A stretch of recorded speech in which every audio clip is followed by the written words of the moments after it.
Hi friends, എല്ലാവർക്കും എൻ്റെ പുതിയൊരു വീഡിയോയിലേക്ക് സ്വാഗതം. അപ്പോൾ ഇന്നത്തെ വീഡിയോ എന്ന് പറയുന്നത് ഒരു കേക്ക് പരീക്ഷണമാട്ടോ. ഓറിയോ കേക്കാണ് ഞാൻ ഇന്ന് പരീക്ഷിക്കുന്നത്. കുറച്ച് കാലം മുന്നേ, ഏകദേശം ഒരു 4-5 വർഷം മുന്നേ ഞാൻ ഡെലിവറി കഴിഞ്ഞ് കിടക്കുന്ന ടൈമിലാട്ടോ കേക്ക് പരീക്ഷണം ആദ്യമായിട്ട് ഞാൻ തുടങ്ങിയിട്ടുണ്ടായിരുന്നത്. അന്ന് ഇവിടങ്ങളിൽ ഒരുവിധം എല്ലാവരും കേക്ക് ഉണ്ടാക്കുന്ന ഒരു സമയമാട്ടോ. അന്ന് കൊറോണ കഴിഞ്ഞിട്ടുള്ള സമയമാണ്. ഏകദേശം കൊറോണ കഴിയാറായിട്ടേ ഉള്ളൂ കേട്ടോ. ആ സമയത്തൊക്കെ കേക്ക് പരീക്ഷണം തന്നെയായിരുന്നു. കേക്കും ബക്കറ്റ് ചിക്കനും അങ്ങനെ ഓരോരോ പരീക്ഷണങ്ങളായിരുന്നു. അപ്പോൾ ഞാൻ കേക്കിൻ്റെ പരീക്ഷണമാട്ടോ ചെയ്തിരുന്നത്. എനിക്കങ്ങനെ പുറത്തിറങ്ങിയിട്ടുള്ള പണികളൊന്നും ചെയ്യാൻ പറ്റില്ലല്ലോ. ഡെലിവറി കഴിഞ്ഞിട്ട് നമ്മൾ റെസ്റ്റ് എടുക്കുന്ന സമയമാണ്. വീട്ടിൽ ബോറടിച്ചപ്പോൾ നമ്മൾ ട്രൈ ചെയ്യുന്നതായിട്ട് ഓരോരോ കുഞ്ഞു കുഞ്ഞു ഐറ്റംസൊക്കെ ട്രൈ ചെയ്യും. അങ്ങനെ ഞാൻ വിചാരിച്ചു എല്ലാവരും ബക്കറ്റ് ചിക്കനും കേക്കൊക്കെ ഉണ്ടാക്കുന്നുണ്ട്, അപ്പോൾ ഞാനും അങ്ങോട്ട് കേക്ക് ട്രൈ ചെയ്യാം. അങ്ങനെ യൂട്യൂബും കാര്യങ്ങളൊക്കെ നോക്കിയിട്ട് നമ്മൾ ട്രൈ ചെയ്തിട്ട് ഞാൻ ആദ്യമായിട്ടുള്ള കേക്ക് കേട്ടോ ബ്രേക്ക്ഫാസ്റ്റ്.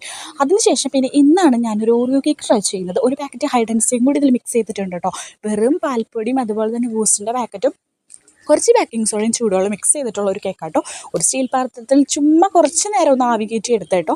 അല്ലാതെ വേറെ വലിയ വലിയ പണികളോ നമുക്ക് ഓവനൊന്നും ഇല്ലാത്ത കാരണം ചെറിയൊരു സ്റ്റീൽ പാത്രത്തിലാണ് നമ്മൾ മിക്സ് ചെയ്തെടുത്ത് സെറ്റാക്കി നമ്മൾ വേവിച്ചെടുത്തതേ. അപ്പോൾ എന്തായാലും നല്ല രീതിയിൽ നമുക്ക് കേക്ക് കിട്ടിയിട്ടുണ്ട്. അപ്പോൾ എന്തായാലും ട്രൈ ചെയ്യാത്തവരൊന്ന് ട്രൈ ചെയ്യണം. കുഞ്ഞുമക്കൾക്കൊക്കെ ഭയങ്കരമായിട്ട് ഇഷ്ടപ്പെടുവേ.